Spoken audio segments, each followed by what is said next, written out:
vamos dar início, vamos fazer uma oração pedindo a intercessão do Espírito Santo para que a gente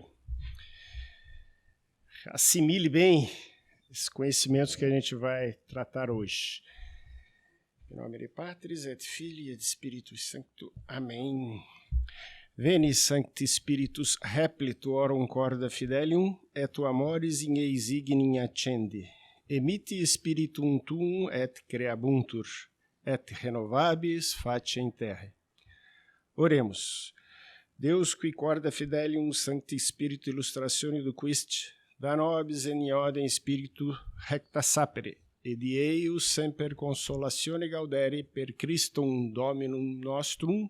Amém. Vamos lá, nós estamos iniciando então mais uma apresentação aqui no Santo Atanásio, e justamente um tema importantíssimo. Eu sempre tenho falado aqui sobre educação, mas eu acho que esse tema aqui está ganhando da educação. Trata-se da cultura da morte aqui no nosso país. E não é à toa que nós estamos com várias instituições, várias entidades falando sobre isso. Até a mídia tradicional está comentando isso, embora não saiba bem o que eles estão falando, né? Eles não sabem do que estão falando. Mas nós que temos uma preocupação de defendermos a fé cristã, não podemos ficar fora dessa batalha, uma batalha muito antiga, veremos, e trabalhar efetivamente para que essa batalha venha o resultado a nosso favor. Tá? Então nós vamos fazer um resumo da história da cultura da morte do Brasil e vamos fazer esse sumário bem rápido, bem simples.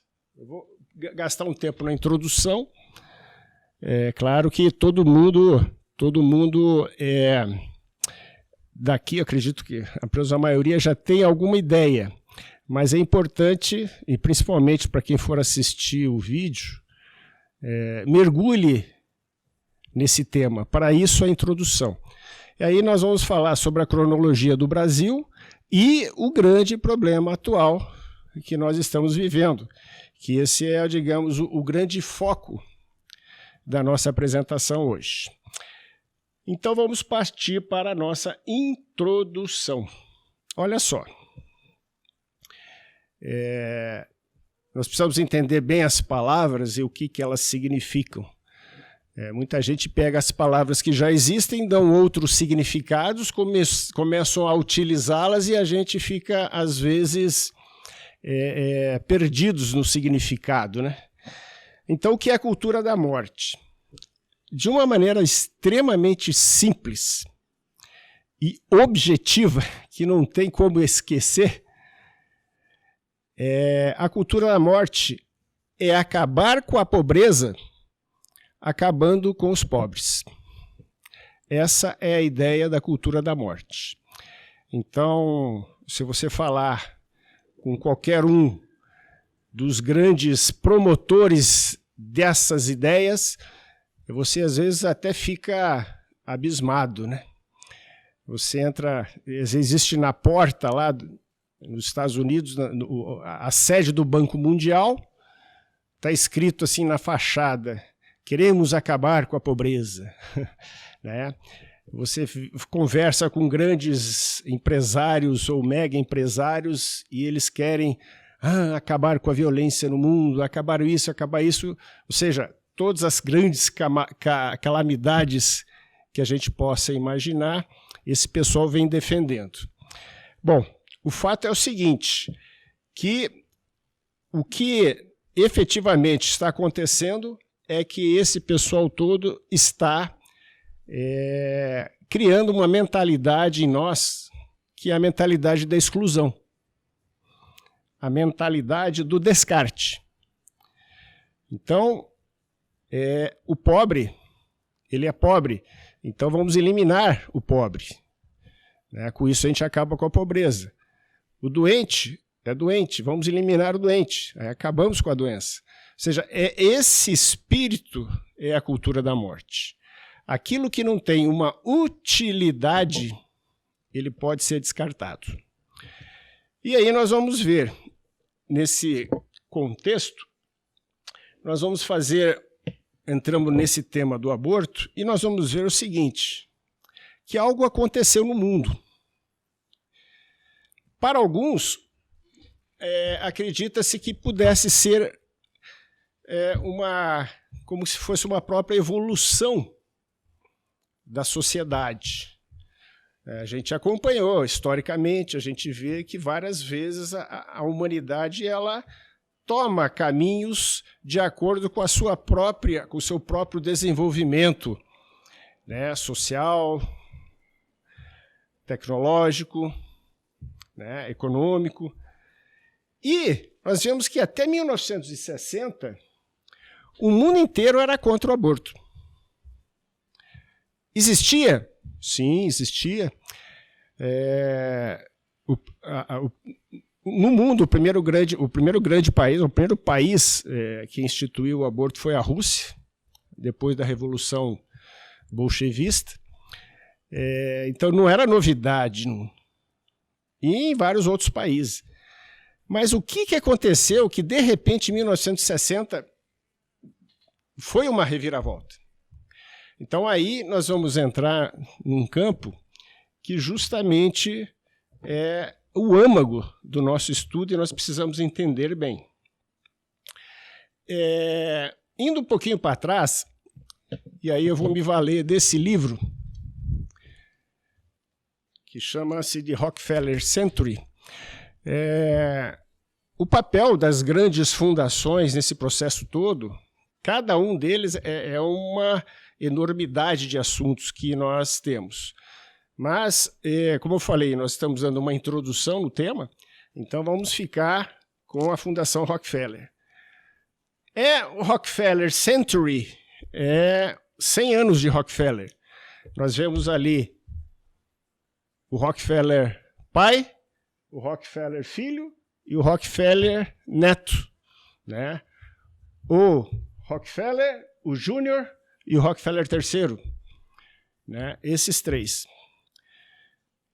A filantropia veio no mundo de uma maneira muito interessante.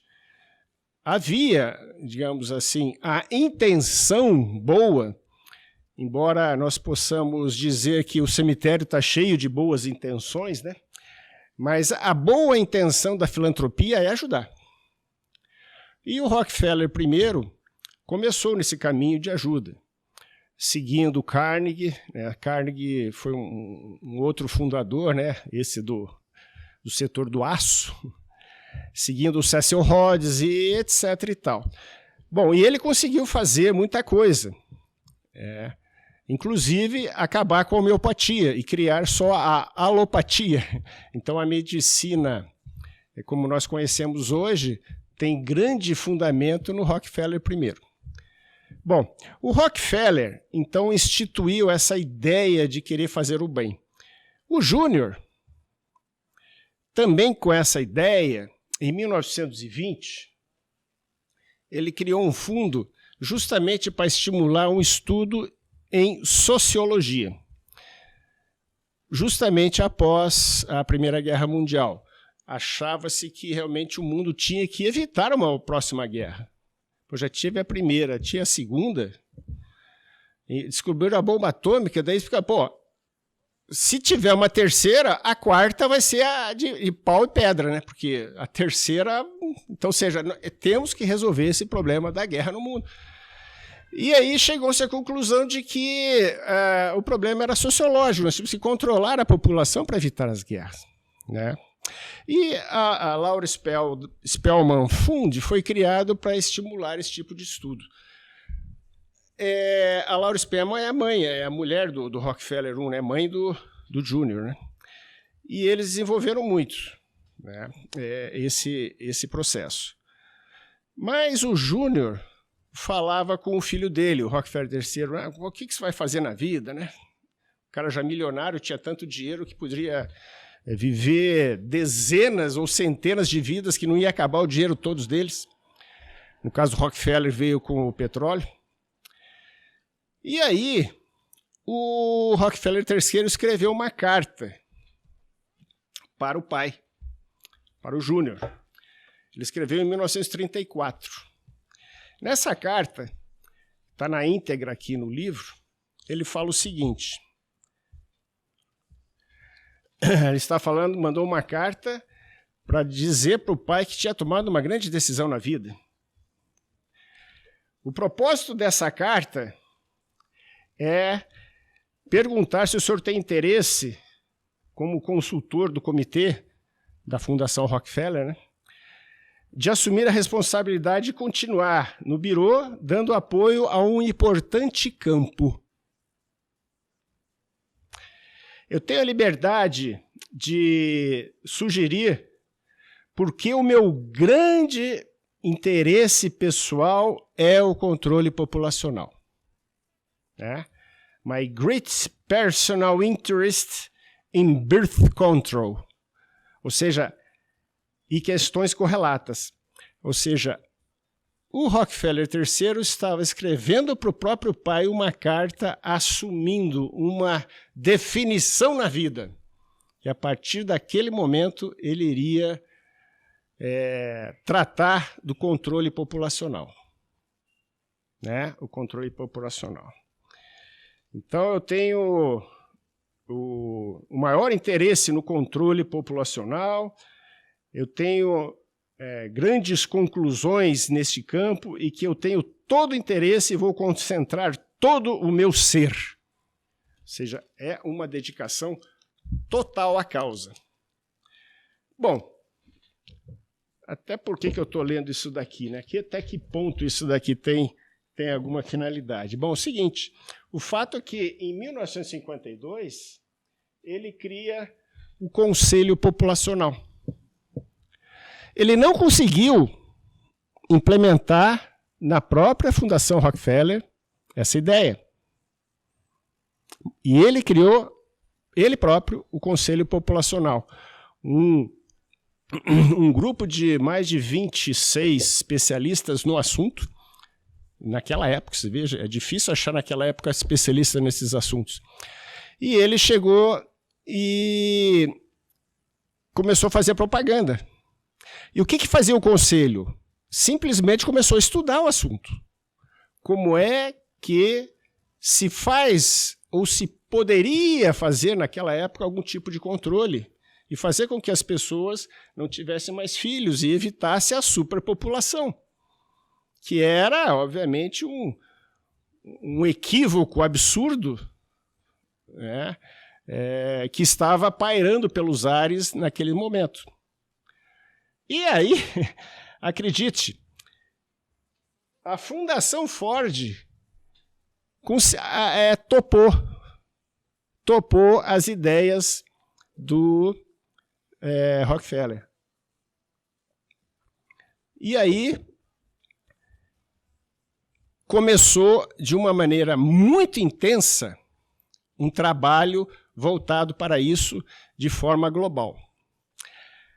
E aí, como nós vamos entrar no tema Brasil, e nós não estamos querendo fazer um aprofundamento tão grande assim na cultura da morte, que alguma outra oportunidade a gente poderia fazer, não menos de umas 10 aulas, né, porque é muito grande o processo, mas eu queria entrar na Fundação Ford, exatamente vendo esse livro, que são os 40 anos da Fundação Ford no Brasil.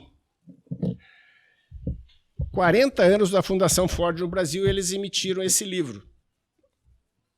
Eu gostaria de passar os olhos com vocês aqui e mostrar como esse processo de, vamos dizer assim, de trabalho de engenharia social está sendo desencadeado de não pouco tempo, a ponto de hoje nós chegarmos nas consequências que nós vamos chegar.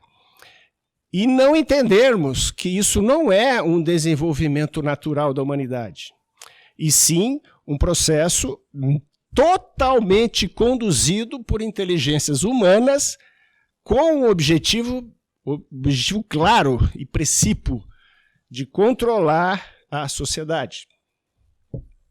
Por exemplo, aqui,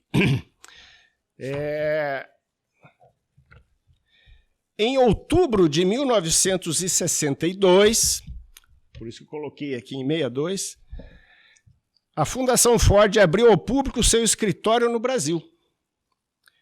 Na cidade do Rio de Janeiro, eram 2 andares adjacentes ao edifício da Avenida Franklin Roosevelt, hoje ocupado integralmente pelo IBGE.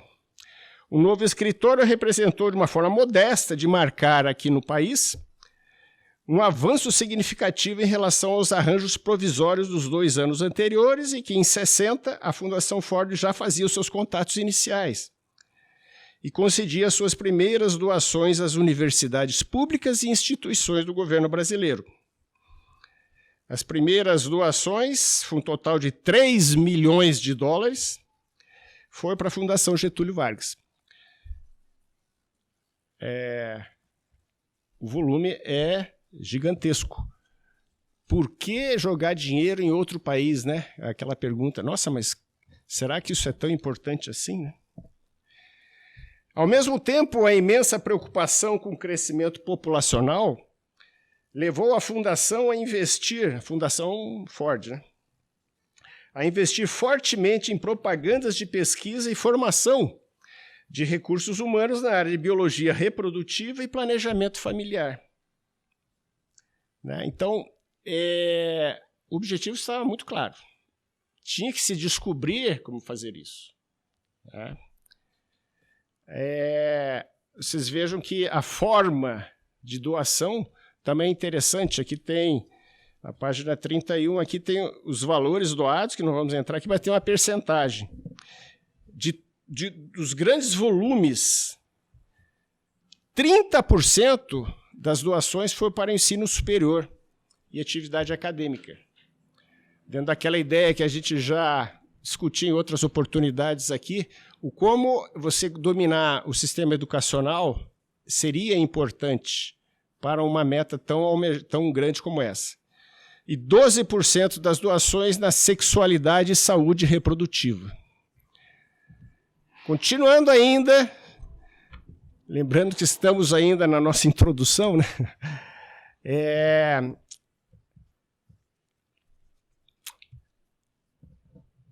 Eles abriram, então, um novo paradigma.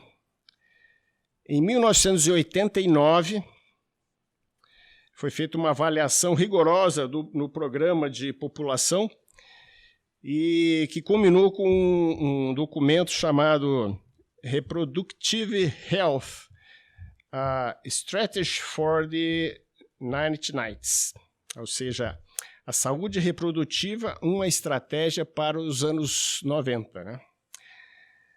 Ou seja, dando um novo enfoque à igualdade de gênero, preferência sexual e saúde reprodutiva.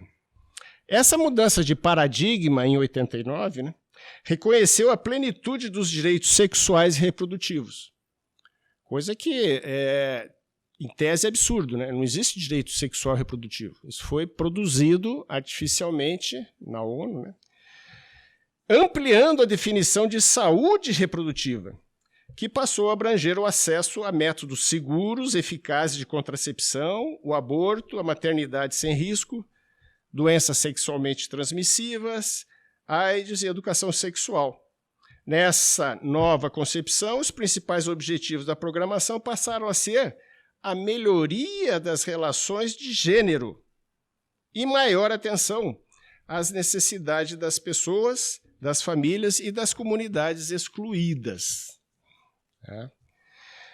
E mais adiante, aqui ao longo da sua história no Brasil, a Fundação Ford desempenhou o papel de destaque tanto na primeira fase da atividade quanto nas metas populacionais estabeleciam também as diretrizes do programa, quanto na segunda, que era a frente proposta desse novo paradigma de saúde reprodutiva.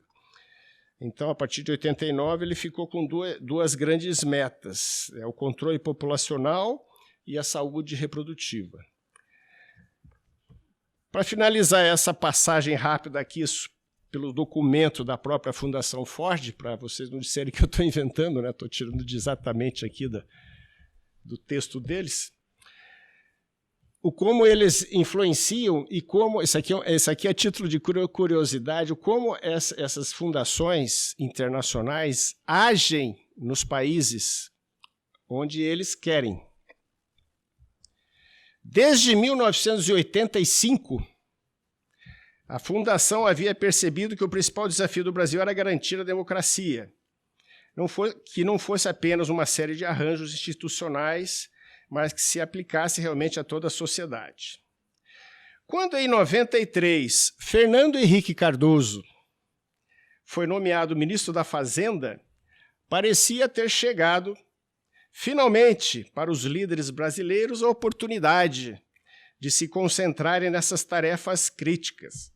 Fernando Henrique e uma equipe de competentes assessores criaram o Plano Real e controlou a inflação e garantiu ao ministro tamanha popularidade que derrotou o Lula nas eleições.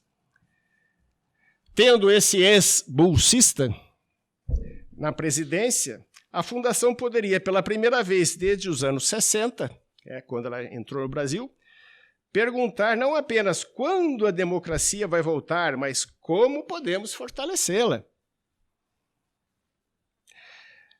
E aí ele termina aqui, eu vou terminar aqui.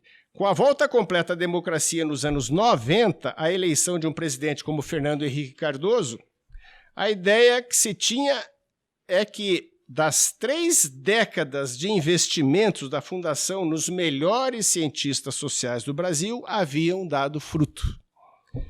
Na verdade, 4 membros do Ministério e quase toda a equipe econômica foram beneficiados por doações da Fundação, do mesmo modo que um grande número de pessoas indicadas para o primeiro escalão do Executivo. Você veja que quando então o Fernando Henrique cria, vamos dizer assim, né, fruto da Fundação Ford. E ele não estava sozinho nisso. Bom, ainda na introdução, de 62, vamos dar um pulo aqui para 67. Por que 67? Porque essas ideias todas precisava ter alguém que se gestasse isso. Nós sabemos que o Conselho Populacional era o grande centro. Esse rapazinho aqui, chamado Kingsley Davis, ele era um grande estudioso, um grande sociólogo, e devo dizer grande no sentido verdadeiro. Eu tenho estudado vários livros dele, inclusive um excepcional, no qual mostra que ele é realmente um grande cientista. E ele consegue, e conseguiu, descobrir muita coisa em termos de sociologia. E ele, em 67, escreveu um negócio. Ele era do Conselho Populacional, dava apoio às fundações, principalmente a Rockefeller, e olha só o que ele escreveu. Por quê? Por que ele escreveu isso que eu vou colocar aqui? Porque até aquele momento, com tudo que estava sendo feito, não estava havendo uma grande queda no crescimento populacional. Então estava havendo alguma coisa que não estava funcionando. Aí ele escreveu, olha só, o controle da população não pode ser realizado por meios médicos nem políticos, porque requer um trabalho de mudança da própria estrutura da sociedade. Então ele foi, como cientista que ele foi objetivo e correto no que ele estava falando. Para que as mulheres não queiram ter mais filhos, o que somente pode ser obtido por especialistas em estudos sociais. Então, por mais que você estimulasse o aborto, estimulasse a pílula, que naquela época já estava com mais de 7 anos de uso, né, a pílula que tinha surgido, as mulheres ainda queriam ter filhos, os pais queriam ter filhos, o pessoal queria fazer reunião, queria formar famílias. E ele fala assim, é necessário... As palavras dele, alterar a estrutura da família, o papel das mulheres no mundo do trabalho e as próprias normas sexuais. E não proteger a família e a observância das normas familiares. Ele falou isso direto, atingindo todas as fundações que estavam investindo muito dinheiro nisso. Ele foi extremamente objetivo nessas palavras e foi até criticado na época. Mas ele falou, não é médico e político que vai resolver isso. Somos nós, os sociólogos, que vamos ter que fazer com que a população pense diferente. Nós precisamos mudar a sociedade.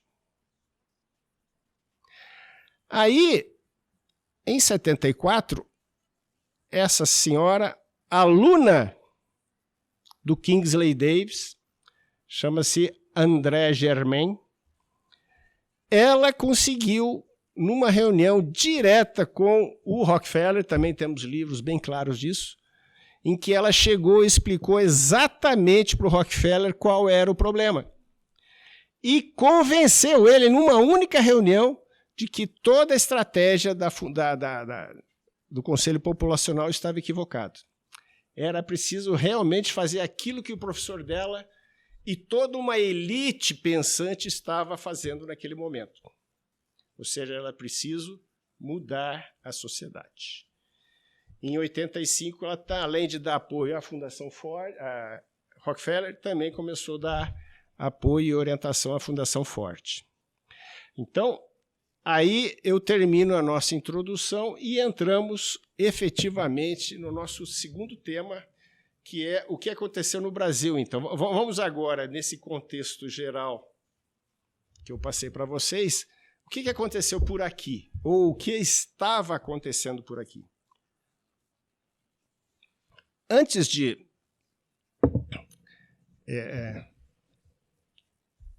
um momentinho só aqui. Melhor.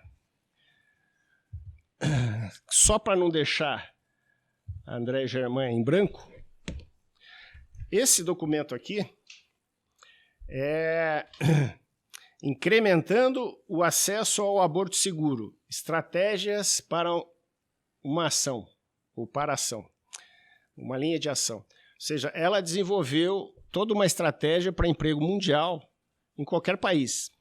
Tá? Em qualquer país. E ela fala aqui, palavras dela mesma aqui na introdução, né?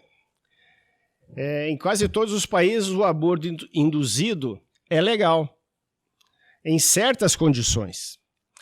Isso feito junto com o que está escrito e o espírito dos acordos que já são adotados na Conferência Internacional da População e Desenvolvimento, de 94, e a 4ª Conferência Mundial da Mulher, de 95, oferece as bases sólidas para as ações que buscam incrementar o acesso aos serviços e liberalizar as leis e os regulamentos. Essas duas conferências da ONU, de 94, que foi no Cairo, e de 95, de Pequim, todas elas foram feitas para empoderar, para estabelecer essa estratégia de implementação do aborto.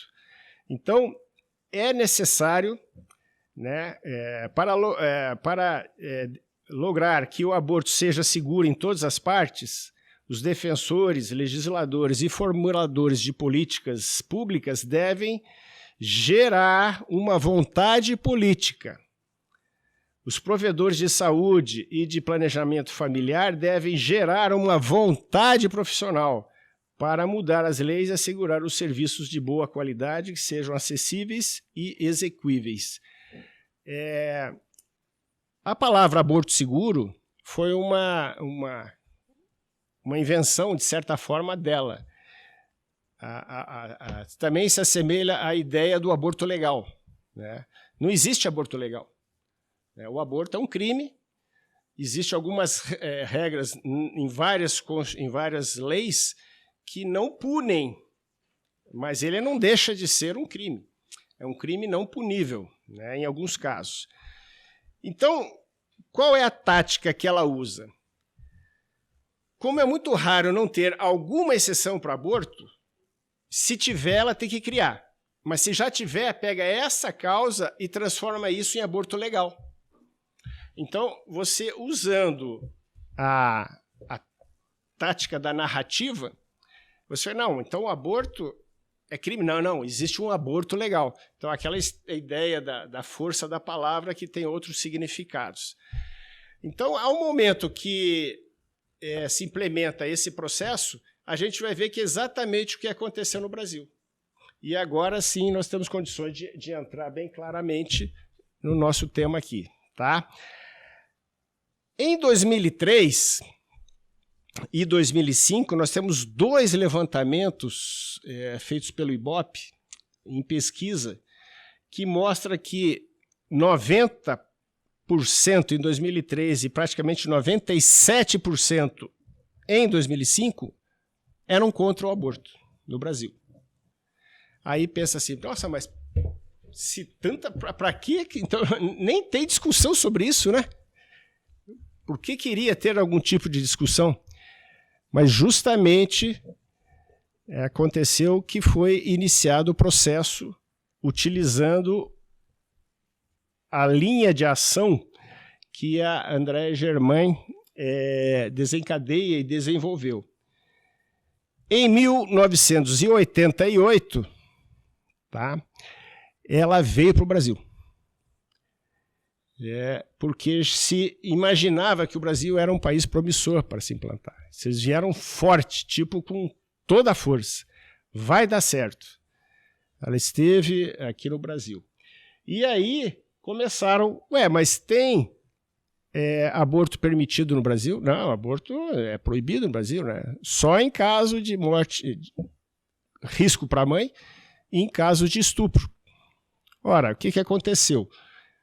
Bom, aconteceu que conseguiram criar, no ano seguinte, no Brasil, a primeira clínica que prestava os chamados serviços de aborto. Oficial, vamos dizer assim. Por quê? Veja, ela usava a lei. Se existe um aborto que pode ser feito, que é o caso de estupro, por que não pode ser feito legalmente? Entendeu? Essa é a técnica.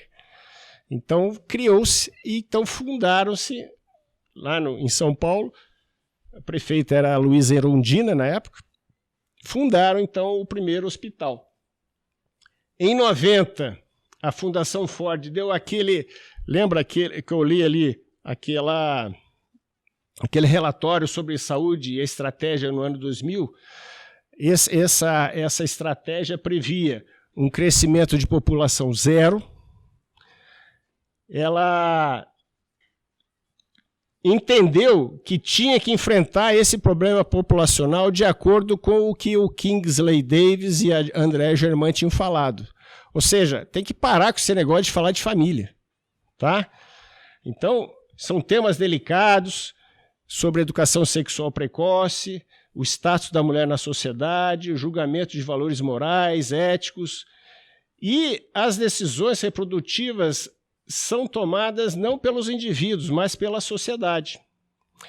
Então, havia uma ideia realmente de introduzir conceitos novos, conceitos de saúde e direitos sexuais e reprodutivos, empoderar as organizações de mulheres para promover a chamada saúde reprodutiva, financiar a promoção de debate, disseminação de informação para definir áreas de consenso com as políticas de saúde reprodutiva e promover o reconhecimento do aborto como direito reprodutivo. Ora, isso realmente dá para se dizer como sendo um grande primeiro projeto de engenharia social mundial. Então, nós estamos aqui simplesmente como um foco, né? Simplesmente somos, né? Como em 90 a Ford divulgou esse programa, a Fundação MacArthur aceitou e elegeu México, Brasil, Nigéria e Índia como foco desse desenvolvimento desse projeto. Aqui no Brasil, por exemplo, a indicação da Fundação MacArthur foi investido 36 milhões de dólares, né, foi eleita a Carmen Barroso como a primeira diretora do Programa Internacional de População e Saúde Reprodutiva, né? Que, digamos assim, elogio para o Brasil, né? Uma brasileira conduzindo o programa, né? Em 93, um fato interessante também, e nos interessa aqui como Brasil. O David Rockefeller, né, é o irmão mais novo do Rockefeller III, com vários empresários reuniram-se lá nos Estados Unidos, na Universidade de Princeton, Nova Jersey, e promoveram lá o chamado Encontro do Diálogo Interamericano, em que ele conseguiu reunir quase todas a esquerda latino-americana e fez um acordo com eles. Qual era o acordo? Dar dinheiro e viabilizar o projeto deles, de esquerda. Em troca do quê? Não a declaração de moratória, ou seja, porque todos os países naquela época estavam endividados e era muito fácil a esquerda assumir o poder, declarava a moratória. Não a moratória, deposição da luta armada, acaba com esse troço de ficar se matando aí. Não, então...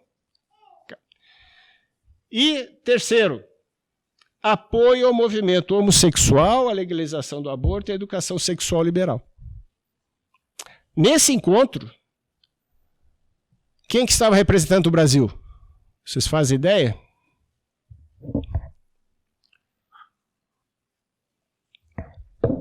Nosso grande amigo Fernando Henrique Cardoso e Luiz Inácio Lula da Silva. Os dois estavam lá. Tá? Os dois estavam lá. Bom, em 96, então já havia 4 serviços de aborto legal no Brasil. Então veja o processo que foi acontecendo, né? Tinha lá no Jabaquara, em São Paulo, e também no Pérola Binton. Tinha um terceiro serviço em Campinas e um quarto no Rio de Janeiro. E aí, 2005, eleito o presidente Luiz Inácio Lula da Silva, né? Ele, depois de ter sido reconhecido o aborto como um direito humano lá na ONU, isso foi também um outro estudo interessante que nós não vamos poder aprofundar aqui, mas foi feito todo um processo de legalização e promoção disso daí. Então é muito interessante o que aconteceu. Houve realmente um acordo mundial para transformar isso em direito. O que aconteceu? O Lula apresentou um projeto de lei, o 1135, que liberava o aborto no Brasil. Livre até por qualquer motivo, ou sem motivo algum, até 9 meses. Tá? Em 2006, o próprio PT oficializou como a descriminalização do aborto nos seus estatutos. Em 2007, o ministro da Saúde, José Temporão, afirmou, porque muita gente dizia, esse negócio de aborto aí, vai faltar dinheiro. Daí o Temporão, né, José Temporão, afirmou assim, não faltarão recursos internacionais para realizar esses abortos. E não faltaria mesmo, né? Com tanta gente patrocinando, podia não ter dinheiro para comprar seringa aqui para o SUS, mas para fazer o aborto teria dinheiro tranquilamente. Só que do que aconteceu em 2008, e aqui nós vamos ser o nosso último item da nossa cronologia aqui. A Câmara dos Deputados rejeitou o PL 1135 por 33 votos a 0 na Comissão de Seguridade Social e Família e 57-4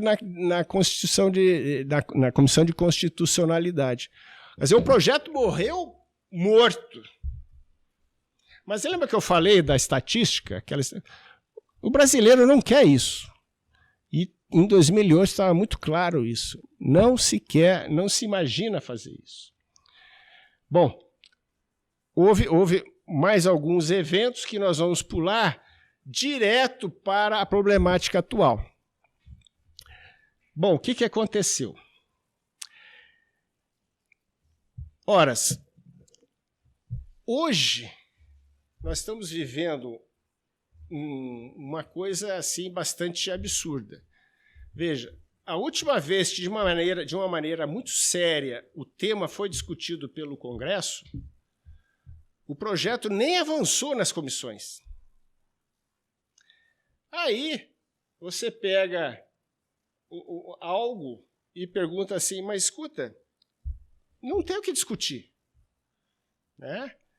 Não tem o que discutir. Se junta aqui 10 pessoas aqui entre nós, 9 pessoas querem discutir o assunto, uma pessoa quer discutir outra. O que nós vamos discutir?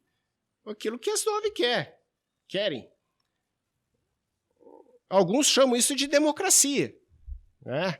Alguns chamam isso de democracia, ou seja, a democracia é a discussão de todos sobre o que é bom para o bem comum.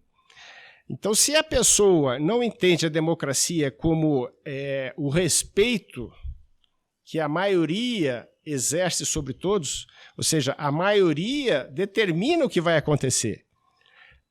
Alguma minoria, por ser minoria, ela não tem voz. Por isso que ela é minoria. Ela vai ter que usar de política para fazer com que os seus argumentos cheguem. Agora, se a minoria for impor o que ela quer e conseguir isso, e a maioria deixar, isso pode se chamar isso de ditadura, porque, na realidade, a democracia é o povo no poder, é a maioria, é o demos kratos, o poder do povo. E o interessante é que nós vamos ver que um partido pequeniníssimo, chamado PSOL, em março de 2017, ajuizou no Supremo Tribunal Federal a chamada Ação de Descumprimento de Preceito Fundamental, chamado 442, né? E que queria que reconhecesse 2 artigos do Código Penal como sendo inconstitucionais. Se isso for acontecido, esses 2 artigos deixam de existir e, além disso, queria que a prática do aborto fosse realizada até a 12ª semana de gravidez, né? Então, um pequeno grupo, ou seja, uma minoria das minorias, como não conseguiu ter uma voz política dentro da democracia, usou um artifício que é utilizar o canal judiciário, ou seja, judicializou uma decisão que já era sabida completamente equivocada, não querida por toda uma população, para fazer valer a voz desta minoria, né? As mais importantes teses que a DPF 442 exigia ou pedia era que o direito à vida somente existiria após o nascimento com vida. E o segundo, que a criminalização do aborto viola a dignidade da mulher, mas não do embrião, porque este, apesar de humano, não possui estatuto de pessoa, não é capaz de autodeterminar-se, não possui projeto de vida e não possui valor comunitário, isto é, não goza de cidadania. Essas são as teses. A gente vê que esse processo da DPF é um processo chamado, no direito, ou pelo menos a gente entende isso, um processo chamado cumulativo. Cumulativo. Vou dar um exemplo assim. Quando os Estados Unidos terminaram a Guerra da Secessão foi por um motivo muito claro. A escravidão em solo americano. O pessoal do norte venceu, que era contra a escravidão. A gente poderia acabar naturalmente a guerra. Resolveram usar a Constituição para fazer algo de bom, ou seja, proibir a escravidão em todos os Estados Unidos. Fato que não precisaria, A guerra já tinha sido vencida. E aí eles quebraram a Constituição para poder fazer isso, porque a Constituição americana não permite que fosse feito isso. Mas como a causa era boa, aí você cede por uma causa boa e quebrar a Constituição. Pois justamente, por que eu estou falando em causa acumulativa? Porque 100 anos depois, essa mesma justificativa foi usada para a liberação do aborto. Então, a causa acumulativa. Como é que começou? Você cria um fato completamente inadvertido e tem um julgamento. Aí um juiz qualquer ou mesmo um tribunal dá uma decisãozinha que parece que não tem a menor referência, o menor reflexo na coisa. Aí de repente vem um outro caso também, e vem outro caso, de repente chega um e junta tudo. Aí que você vê, ué, mas de onde é que veio isso, né? É cumulativo. Houve uma ADI 3.510 que tratava da pesquisa de célula-tronco embrionária lá no STF. A Corte Suprema superou a pergunta sobre o início da vida como condição de possibilidade para a constitucionalidade da pesquisa com embriões e fundamentou a interpretação de que não há como se imputar aos embriões o estatuto de pessoa, o mesmo caráter absoluto do direito à vida. Então, uma coisa é isso, aconteceu lá, anos atrás, parece que não tem nada a ver. Aí uma outra DPF 54, que trata sobre o aborto em mulheres com crianças com feto com anencefalia, a Corte reafirmou a interpretação de que não há direito absoluto no ordenamento constitucional sobre isso. Ou seja, liberou. Né? Aí vem o nosso caso aqui, onde é o caso onde tinha sido julgado, pouca gente leva em consideração isso, é um habeas corpus, de um caso de uma mulher que foi numa clínica de aborto no Rio de Janeiro.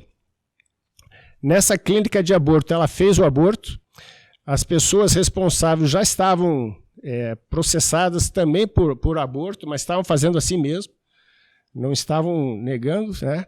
Estavam fazendo na clandestinidade ainda, mas já tinham sido denunciadas por outras condutas destas. A mulher passou mal e voltou à clínica e a mulher morreu. A dona da clínica, ou a responsável, tá, com o cadáver sabendo as consequências que ia ter, a dona da clínica deu um tiro na cabeça da moça para parecer que tivesse sido um assalto. Esquartejou o corpo da moça, quebrou a arcada dentária para não ser identificada e queimou o corpo. Essas pessoas foram descobertas, foram presas. Aí foi pedido um habeas corpus para o STF para soltar. E é nesse habeas corpus que o ministro Barroso liberou. Ou seja, ele disse que a maioria interpretou que a questão do aborto como decisão reprodutiva moralmente razoável das mulheres e que a criminalização viola os direitos fundamentais. O que teria a ver de uma coisa a ver com a outra? É esse o efeito cumulativo. Então você pega um fato que não tem nada a ver, aliás, chega a ser até um absurdo. Quer dizer, as pessoas mexeram em provas, alteraram o cadáver, fizeram tudo, estão soltas, porque o ministro Barroso liberou. Tá? Então esses 3 casos foram base para essa DPF. Eu quis complementar isso, que é justamente para a gente saber de onde é que vem as coisas. Né? Então a DPF, em sua parte central, faz uma longa exposição do que os ministros da Suprema Corte já estabeleceram sobre a natureza dos princípios da dignidade da pessoa humana e como não se aplica ao nascituro, mas somente as mulheres. Dizendo que, segundo o ministro Barroso, é necessário um conteúdo essencial mínimo para a dignidade. Qual é esse conteúdo essencial mínimo? Que tenha valor intrínseco, autonomia e valor comunitário. Vamos entender o que são essas três coisas que o ministro diz? E que, veja bem, essa é a base da DPF. Valor intrínseco é ter valor simplesmente por ser humano. Reconhecer valor intrínseco no pertencimento à espécie humana não é o mesmo que designar todas as criaturas humanas como pessoas constitucionais. Viram a criação de um novo termo aqui, pessoa constitucional. Consequentemente, a elas conferir direitos e proteção fundamental. O entendimento de dignidade da pessoa humana exige mais do que simplesmente o pertencimento à espécie humana para os efeitos protetivos e garantidores do princípio constitucional. É certo que somente os humanos recebem o estatuto de pessoa para a Constituição Federal, pois somente humanos podem ser qualificados como pessoas constitucionais. Mas não basta pertencer à espécie humana, é necessário o Estatuto da Pessoa Humana para a imputação de direitos fundamentais. Decisões recentes dessa Corte, e daí ele se refere a esses temas anteriores, demonstram que o Estatuto da Pessoa Constitucional inicia-se no nascimento com potência de sobrevida. Então, o que ele chama de valor intrínseco é isso. Não basta ser humano. É preciso estar vivo com potencialidade de sobrevida. E autonomia? Autonomia é ter noção central da autodeterminação. Na questão do aborto, autonomia é o reconhecimento da capacidade de guiar-se por seu projeto de vida individual. Então, a proteção da autonomia como autodeterminação exige a garantia das condições sociais para a realização de um projeto de vida. Por isso, a autonomia é tanto a capacidade individual de se autodeterminar, quanto as oportunidades, condições e proteções para o exercício da autodeterminação. Então, a autonomia está diretamente vinculada na Constituição ao preceito de cidadania. E cidadania é ter condições e possibilidades para a vida de dignidade. A vida com dignidade. Então, se você tem potência à vida, mas a sua vida não é digna, você não é pessoa humana, não é pessoa constitucional. Então, o raciocínio é extremamente objetivo e claro aqui. Né? Então, o pessoal está lembrando os magistrados que foram eles mesmos que já decidiram, naqueles outros processos que eu já falei, que não existe direito à vida senão depois do nascimento, que o direito à vida não é absoluto, ou seja, então o direito à vida, eu preciso ter uma vida que tenha oportunidade, possibilidade e dignidade, e o nascituro não possui dignidade de pessoa humana. Então esses são os fundamentos da DPF. E aí, nós estamos, acho que vocês já conseguiram ver o grande problema que advém daí. E aí nós vemos o que aconteceu. Aí aconteceu o seguinte, esse julgamento, você veja que foi já há algum tempo atrás, né? Foi em 2017, foi feito audiências públicas, etc. E aí a relatora era a ministra Rosa Weber, e como a Rosa Weber ia se aposentar, ela se sentiu impulsionada a botar em julgamento o julgamento dessa DPF, e imediatamente ela já pôs o voto dela. No voto dela, quem estuda esse tema vai ver que ela foi muito mais além do que foi, no caso americano, o chamado Roe versus Wade, de 73, em que lá eles estabeleceram também o aborto, não pelas vias legislativa, também pela via judiciária, né? Ou seja, o legislativo não quer, mas parece que o judiciário faz questão de querer. Né? E eu vou passar os olhos rápido aqui no voto da ministra, mas só vendo apenas um item dos 4 que ela defendeu aqui. Ela, por exemplo, ela parte de 4 premissas, que o direito à vida e o âmbito da proteção do constitucionalismo, os direitos fundamentais da mulher, direito sexual e reprodutivo como direito fundamental e a justiça social reprodutiva. Então são 4 itens. Eu vou me ater ao direito à vida e o seu âmbito de proteção no constitucionalismo. Então, o que a ministra fala em termos de defesa à vida?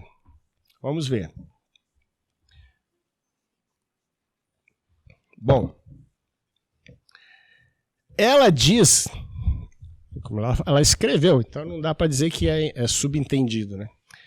A inexistência de consenso a respeito de quando inicia a vida é fato notório, mesmo para a área da ciência, na qual dissensos razoáveis sobre a questão coexistem desde sempre.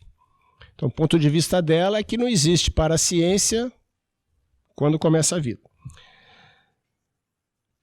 O conhecimento científico permite falar sobre critérios para a definição de vida em nível celular, mas não de vida humana. Tá? Isso que ela falou. Do outro lado, igualmente, constata-se a inexistência de consenso sobre o início da vida no campo da filosofia, da religião e da ética. Outra razão, as questões correlatas à vida humana, como pena de morte, eutanásia, interrupção da gestação, fertilização in vitro, entre outras, suscitam qualificados e acirrados debates, sem que a deliberação chegue a seu termo.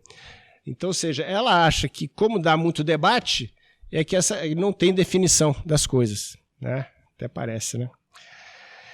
De acordo com o artigo 5º da Constituição, todos são iguais perante a lei, sem distinção de qualquer natureza, garantindo seus brasileiros e aos estrangeiros residentes do país a inviolabilidade do direito à vida, à liberdade, patatatá. Então, ela diz que há o reconhecimento do direito à vida aos brasileiros e estrangeiros residentes, né? O primeiro elemento importante, então, para adequada interpretação, diz que quanto à titularidade dos direitos, segundo a nossa Constituição, diz que os brasileiros e residentes estrangeiros têm direito à vida. De forma expressa sobredita, a regra prescreve que são assegurados os direitos dos brasileiros e aos estrangeiros. Indaga-se quem são brasileiros referidos no texto. A Constituição define como brasileiros nascidos no Brasil. Olha só. Ainda que de pais estrangeiros respeitados alguns critérios, ou os nascidos no estrangeiro de pai brasileiro. Então, os nascidos, então, de acordo com a lei textual, é atribuída a titularidade desses direitos. Então, ela se leva ao que está escrito, que, sabe, só com alguém nascido. Se você não é nascido, não tem direito. Não é cidadão. Então, essa conclusão resulta mais evidente quando se observa que não há referência a qualquer passagem do texto constitucional aos não nascidos, seja na condição de embrião ou feto. E só porque a Constituição não fala em embrião ou feto, significa que, né, é aquele caso, como diz que o casamento, está na Constituição, né, é a união entre um homem e uma mulher. Aí, no julgamento do STF, diz: como no texto constitucional não estava escrito apenas, então significa homem e mulher, então pode ter outros relacionamentos. Quer dizer, pega o texto e vai fazendo as coisas como bem entende, né? Tais interferências interpretativas permitem afirmar o propósito do texto constitucional em afastar qualquer compromisso com a tese do direito à vida desde a concepção. Quer dizer, ela acha isso. No mesmo sentido, o argumento do caráter absoluto do direito à vida frente aos outros direitos fundamentais, no sentido de que não possa ser confrontado ou ter seu âmbito de proteção restringido, não tem estrutura institucional no constitucionalismo por 3 motivos essenciais. Então, ela vem aqui agora dar 3 motivos pelo qual não existe essa proteção ao nascituro. Bom, Primeiramente, o texto não definiu o conteúdo do direito à vida, tampouco identificou explicitamente seu âmbito de proteção. Então, não há qualquer referência à densificação do direito à vida. Então, não tem como. Como a Constituição não falou bem o que é, então não tem. Segundo, não adotou qualquer posição sobre o início da vida, no suporte facto abstrato da regra. Escolha normativa coerente com aquele do âmbito de proteção amplo. Ou seja, não tem nenhum lugar escrito quando é que começa. Então, não tem, entendeu? Não tem. É equivocado, então, supor, portanto, a nota da superioridade absoluta e intangível do direito à vida no sistema em face de outros direitos. Não ficou claro. E terceiro, o marco constitucional constitui o caráter policêntrico do direito à vida, cujos conteúdos têm a dignidade da pessoa como vetor normativo. Noutro modo de dizer, não basta ter vida, ela tem que ser digna em suas variadas dimensões. Aqui sobressai mais uma coerência hermenêutica do projeto constitucional. Dos elementos textuais se identifica que dignidade da pessoa humana não se verifica a referência à vida humana, mas antes à pessoa humana. Então, ela conseguiu extrair e caracterizar uma figura chamada pessoa humana, a qual a Constituição faz referência, mas não especifica claramente o que é. Mas ela faz com que o processo seja iniciado apenas após o nascimento. E ela fala isso, no direito privado, o Código Civil diz que, que a personalidade jurídica começa com o nascimento com vida. Mas a lei põe a salvo os direitos do nascituro desde a concepção. Mais uma vez fala-se em vida, mas não há uma definição. Então ela identifica que está no próprio Código Civil, que é uma lei inferior à Constituição, dando direitos até o nascituro. Mas ela fala que não diz quando ele começa. Então ela dá uma de João sem braço, né? Assim, a proteção de direitos futuros do nascituro, mas não há definição clara do que é vida para fins de direito civil.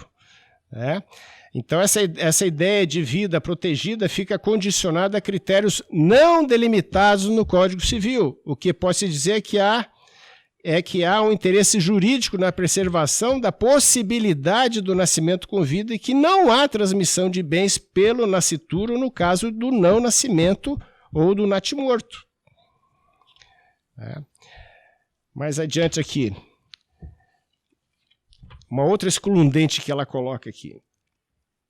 Lembre-se, ademais, que o estupro é causa excludente de ilicitude do crime de aborto. Já está previsto no Código.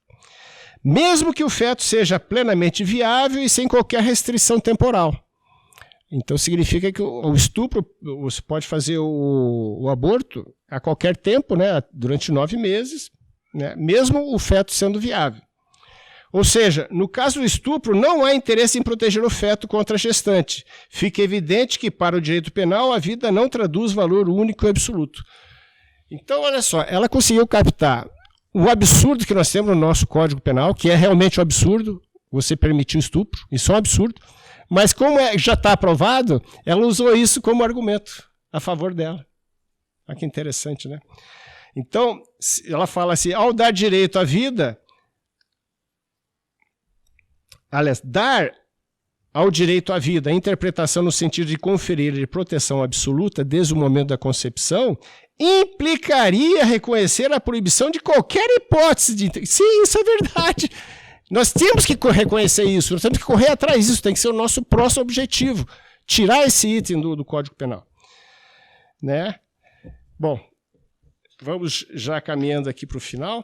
Sob outra perspectiva... Direitos de terceiros podem justificar a restrição de âmbito de proteção dos outros. No entanto, aquela deve ser justificada e controlada por meio de proporcionalidade e racionalidade na controvérsia em discussão. Contudo, não é dado invocar esta alegação. E isso porque, como justifiquei, não há igualdade de posição jurídica. subjetiva entre pessoas nascidas e o embrião e o feto. Então ele já está comparando aqui que não tem como comparar o embrião com a mulher. Por quê? Porque se eu comparar, eu vou ter que dar dignidade a ele. Mas se eu der dignidade a ele, eu vou brigar entre ele e a mulher. Então eu descaracterizo o embrião como pessoa humana e aí só valorizo a mulher. E com isso eu posso fazer o aborto. Né? Então vê-se nesse cenário argumentativo que o conceito de vida, não delimitado pelas normas civis e penais, tratado como presença da atividade cerebral pelo biodireito, é entendido no âmbito do direito constitucional como direito atribuído às pessoas nascidas, titulares de direitos fundamentais, cuja proteção é incremental a depender da relação com outros direitos. E a norma inscrita, então, no capítulo 5º, não prescreve o feto como pessoa constitucional, sujeito de direitos fundamentais. Tá? Não tem direito nenhum. A proteção ao nascituro, considerada a expressão do valor de vida, não coincide com o regime jurídico dos direitos fundamentais. Então, destruiu-se completamente. Não há pessoa humana ali. Portanto, não há o que se discutir de direito. Então, a vida humana tem graus de proteção diferentes no ordenamento e que o feto, por si só, é o mais ínfimo que existe. Então, não há por que discutir-se a tutela de direitos entre o embrião e a mulher.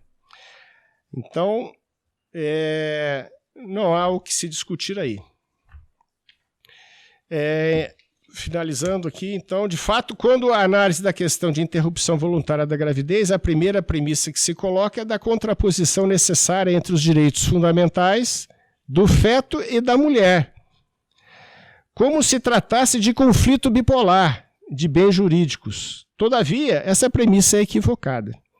Coloca-se em discussão justamente o respeito de forma como insolúvel, um choque entre dois direitos absolutos e que, na realidade, não existe. Tá? Com isso, eu acho que está bem esmiuçado o que a nossa presidente do STF quis passar, e, inclusive, ela votou, então, a favor da DPF, e nós partimos, então, agora para a nossa conclusão, dizendo que, ou chegando a o que fazer, né? Porque se ela já começou uma discussão, claro que o julgamento foi interrompido e não sabemos quando ele vai ser retomado. O Congresso Nacional está se mexendo, como nunca se mexeu antes. O fato é que é uma coisa que nós precisamos saber, e talvez isso seja um grande estímulo para todos nós. O que fazer a partir de agora? Os Estados Unidos, em 1973, foi autorizado o aborto em até 9 meses. E agora reverteu-se. Então, houve um processo de reversão, foi conseguido lá. O que eles fizeram que deu certo? Qual foi essa estratégia? É justamente o que nós estamos tentando iniciar aqui. Copiar o processo americano, não o processo europeu. O processo europeu não foi bem sucedido. Ao contrário, o processo europeu está perdendo a galope. Perdendo a galope. Como a DPF quer pensar que o direito à vida só existe após o nascimento, que o direito à vida não é absoluto e o nascituro não tem dignidade de pessoa, a dignidade só é uma autodeterminação e valor comunitário, nós temos que começar a fazer justamente uma propaganda ao contrário. Nós temos que começar informando as pessoas desses absurdos. A DPF não vai até 12 meses. Quer dizer, ela vai efetivamente o aborto até 12 meses. Mas se lembra do processo cumulativo? Se for aprovado todas essas teses que eu li, o que impede ir até 9 meses? Se só quando nascer A criança é a pessoa, o que impede de levar... O próximo processo que tiver de aborto, eles vão aprovar até 9 meses. Agora eu pergunto, e se nascer e não tiver perspectiva comunitária, como eles dizem? Também não é pessoa constitucional. Ou seja, vai permitir o quê? O que essa DPF está abrindo? Está abrindo a possibilidade de você matar qualquer criança que não tenha possibilidade futura. Qualquer defeito genético, qualquer problema físico. E por que não qualquer problema psicológico, qualquer problema econômico? E o senhor velhinho que ficou velho e agora está doente? Cadê a capacidade dele de comunitária, social? Entenderam que a eutanásia está aberta também? E não só o velhinho, qualquer um de nós que perca por alguma razão a sua capacidade econômica, porque é o que está mandando na vida hoje a economia, você se tornar, entre aspas, um descartável, você entra na cultura da morte. Você será descartado porque você não é mais uma pessoa constitucional. Aí você perde a sua capacidade de dignidade, de exercer os seus direitos, porque você não é pessoa humana. Você é um ser humano, mas você não é pessoa humana, tal qual o embrião. Então, o que está sendo proposto aqui é algo muito mais do que o Roe versus Wade, que era de liberar o aborto. É muito mais terrível. E nós precisamos, então, ir contra isso. Então, hoje, nós estamos fazendo um trabalho muito grande em todas as câmaras municipais do Brasil para fazer uma moção contra a DPF e mandar para o Congresso Nacional. Essas moções estão chegando às centenas lá. E isso que está fazendo o Congresso, de repente, de uma semana para cá, virar do avesso. Positivamente falando, eles estão se mexendo. Porque não compete a justiça...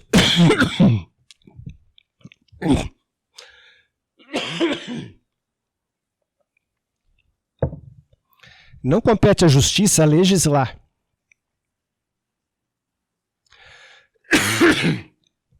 E é exatamente isso que eles estão fazendo. Autorizar o aborto é legislar. Isso não é competência do judiciário, é competência do legislativo. Então o Congresso tem que se mexer. E esses comitês de defesa da vida, em todos os lugares, isso é aqui a Conferência Nacional dos Estados Unidos começou a executar depois do Roe versus Wade. Então, criar em todas as dioceses, em cada paróquia até, uma comissão de defesa da vida. Se nós estimularmos a isso, e todos os nossos institutos, tanto quanto é lugar, começar a desenvolver um grupo que comece a estudar e comece a falar claramente, isso foi a reversão que ocorreu nos Estados Unidos. Então, como conclusão geral, eu diria que nós temos que tentar fazer isso. Se aqui na diocese tiver algum estímulo, vamos dar força. Né? O arcebispo esteve lá na segunda-feira, eu estive lá junto com ele, os dois arcebispos, o arcebispo e o bispo, né, falando bem contra o aborto. Então tem que estimular que eles criem aqui realmente essas pastorais e que cada paróquia venha de uma maneira ou de outra também se formar. É a maneira que nós temos de nos informar e de informar ao público em geral. Nós temos que manter esses 90 e tantos % contra o aborto para derrubar essa terrível batalha que está vindo aí contra nós, contra os mais inocentes que existem no mundo, né? Ok? Então, ficamos por aqui hoje. Obrigado pela atenção. Se tiver alguma pergunta aí, eu posso tentar responder. Ok? Muito obrigado a todos.